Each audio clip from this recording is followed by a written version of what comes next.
Hi, my name is Ashland, and I would love to share my amazing birth story with you all.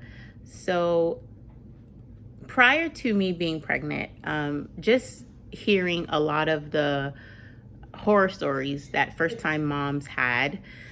Most of them said that they did not enjoy their journey. They didn't enjoy their process. Unfortunately, a lot of them said they took the epidural because they were induced. Because they weren't dilating, so they had to take the pitocin, and that sped up the contractions, and et cetera, et cetera.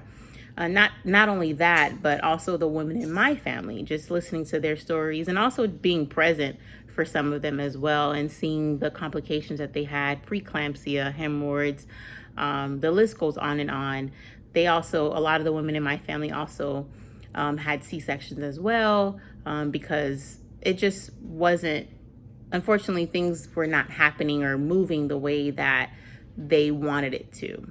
And so I always had in my mind that whenever my time comes, I definitely would like to do something different, because pregnancy and giving birth, it can't be this bad. It just can't be. I know it looks like that on TV, or you may have some friends who, again, they had complications and whatnot. But I was just thinking, our body, I'm a woman, so our body is made to do this. It's naturally we should be able to kind of, have the experience that we want, whether it is C-section or not. But having the experience that you want, you should have it. And so I did a lot of research, and just making sure that I was ready for that time. And so when that time did come, I got a midwife. Shout out to Boca Midwifery, Paulina and Courtney. They and Dr. Lubecken. Those three are such an amazing team. And so prior to being pregnant, I was with Paulina for a year, just asking her questions about, what her procedures are.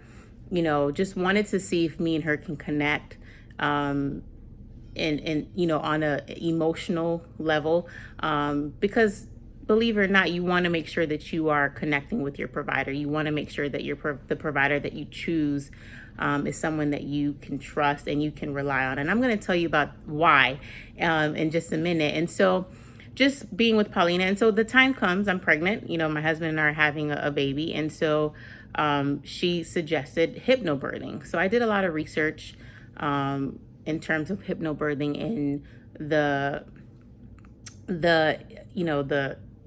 pros of hypnobirthing, and how it helps with you having your baby naturally, and things of that nature. And so Orchid Nest, that's where Orchid Nest came into play. And I also got a doula through Orchid Nest as well. Definitely went to the speed, kind of like they had like a speed dating, so kind of like a meet and greet. And all of the ladies were wonderful. They were just amazing. It was really hard to choose the right fit for me. But we ended up picking a doula, and we also ended up picking a second choice, just in case our first choice wasn't able to be there during our journey, our process. And so fast forward to the time of going to hypnobirthing. It was definitely hypnobirthing classes. Those classes definitely helped me. I honestly, I really cannot thank Lori enough for just, being able to put, those classes together, and just teaching, us about, what hypnobirthing is, what it really means, and how it should work. It definitely reduced a lot of anxiety that I had being pregnant, because I just had that like self-doubt, and I had that doubt in my head because I'm like, the other women in my family, their complications and things of that nature. But going to hypnobirthing definitely helped reduce a lot of my anxiety. Believe it or not, even during this time of COVID, just being able to focus, listening to my affirmations, listening to my rainbow affirmations, things of that nature, and helping me with the breathing, reading my book, just looking at different techniques to do. And so the hypnobirthing definitely helped with my process. I think that was probably why my experience was the way that it was. Not to mention having a doula to support, to be able to help me emotionally, physically, mentally, just be there with me in the moment.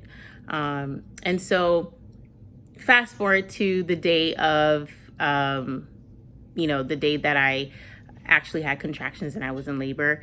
I actually was in labor 40 weeks, at the 40-week mark. So I started having pre-labor contractions that morning, and so I went about my day. And so later on, I had a doctor's appointment, and just he was right there, like definitely sitting in between my pelvic, so he was ready to come out. And so my midwife gave me a couple options. Listen, you can do the membrane sweep. You can, I can put a Foley inside and send you home. And so I said, let's just do the membrane sweep. And she did. And it wasn't painful at all, because I think because he was already there, that little, her sweep, it was really quick, not even like 3 seconds, I was done. But after I left her office, I don't think it was like maybe 30 minutes. It hadn't even been 30 minutes. I started feeling contractions. And so definitely breathing through those surges, inhaling, exhaling, breathing through them, contacted my doula, letting her know, how many minutes they were apart. She came, and in my mind, I wanted to, because of what's going on, I wanted to labor at home as much as possible.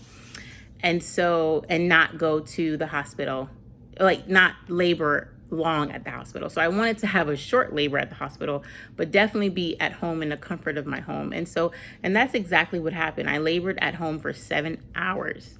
7 hours. I was just breathing through those surges, inhaling, focusing on my breathing, not necessarily focusing on the surges per se, but focusing on my breathing, and just thinking like, every surge is getting me closer to my baby. Seriously, that's what I was thinking. Like, he's coming. I got this. I'm gonna do this. And so I was breathing through those surges.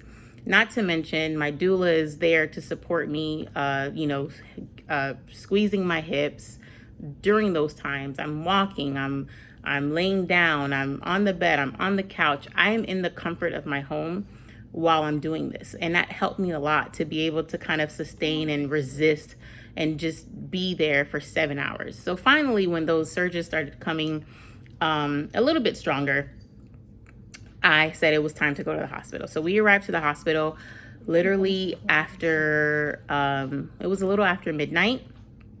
So by the time they got my room together and I was on the bed and et cetera, it was definitely after 12:30.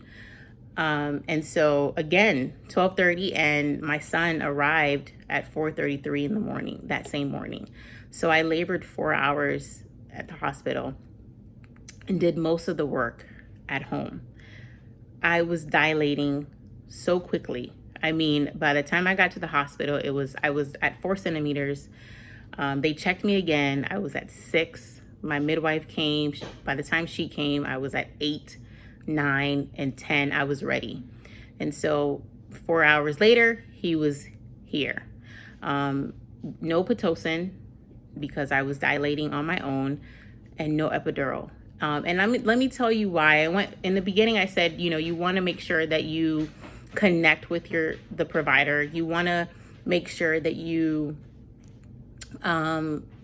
trust your provider, and that they can see, they understand you on so many different levels. And so when I got to the hospital, and when those surges were hitting they were coming back to back, and they were very strong, I chickened out. I said, you know what? I need the epidural.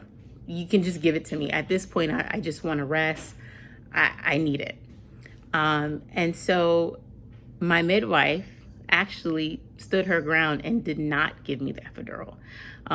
The reason why is because I have shared my birth plan with her. We've talked about it.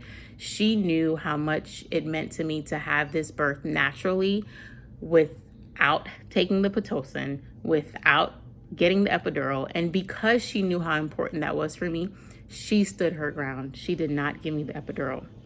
She did not give me the epidural. And honestly, obviously after the fact, I was like, I'm so happy you didn't listen to me. And so that's one of the reasons why it's so important for you to trust the person that your provider, and it's so important that your provider knows your birth plan and can be an advocate for you and can stand and sometimes be strong for you when you are not as strong. And so in the moment of my weakness, my provider, my midwife, was strong for me. And so her encouraging me to not do it, to not take it. Not only that, my doula was also encouraging me in my time of weakness. She was my strength. And so I just want to encourage you guys that, hypnobirthing works. I'm a big advocate for that. I mean, I will forever be grateful for Orchid Nest. I would forever be grateful for Boca Midwifery. Definitely having a second child, and we'll definitely be going through hypnobirthing again, as well as having a doula by my side, and a midwife. But my journey, my experience was definitely amazing. Some of the things that helped me to dilate quickly, again, these are tips that I got from my doula. The medicine ball, or the yoga ball, what they call it, definitely sitting on that, bouncing on that, doing hip movements on your yoga ball, it helped. Walking definitely helped me a lot. Just walking at even a few times a week for like 15 to 30 minutes, that's all you need, basically. Walking, obviously your diet. And not to mention, the prime rose, the evening prime rose.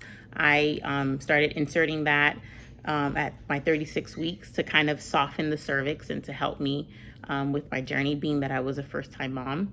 And so, those are just some of the tips that I did to kind of help me, be able to dilate naturally. And it did. It happened so quickly on its own.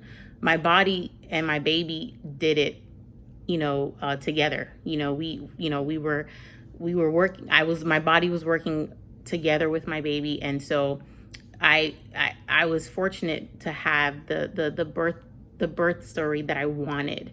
And so I would not change it for the world. I am so grateful. Being a first-time mom, I am so pleased. I was only laboring for 12 hours. I mean, 12 hours may seem like a lot, but I'm so grateful that I was able to labor most of it at home. I was in the comfort of my home for 7 hours, and I did not, it was beautiful. It was beautiful. And just being able to labor at the hospital for 4 hours, that's pretty impressive for a first-time mom. I know some moms, second moms, third moms, second time around, third time around, their process may be a little bit shorter.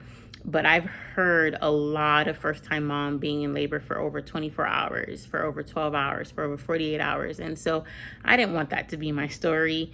And I made it my intention to do everything in my power to have the experience that I wanted. And I'm so grateful for it. Still get emotional by it when I think about it. It was just amazing. It was beautiful to be able to have my spouse by my side, and to be able to have my doula by my side. It really helped my journey, but not to mention being educated. And so that's where hypnobirthing came for me, is, remembering everything that I learned during those 5 weeks, and definitely keeping up with my breathing, reading, looking at different techniques to kind of help with those surges. And so I am grateful for that. Hopefully, this video encourages you guys, encourages someone, especially my first time mommies, especially during this time. I know you may have a lot of anxiety, and not only first time mommies, all mommies who are pregnant right now may have a little bit of anxiety with what's going on. But I just wanted to let you guys know that you got this. You got this. Our body was made for this. And everything happens for a reason. And so that baby that's growing inside of you is such a blessing, is truly a blessing. And so you got this. I did it, and so can you. You can do this. And just think of it as a story that you're going to tell your little one as they get older, that they were born during this crazy time. But try not to focus on that. Try not to focus on, what's going on outside, but really focus on your body and your baby, and how you can have the experience that you want to have. Because that's mostly important. What is your experience, and what do you want? What do you want to come out of it? And hopefully you do get the experience. You do experience, what you want. And so I just wanted to encourage you guys, and hopefully, this helped someone. And that's all. But thank you for listening. Bye.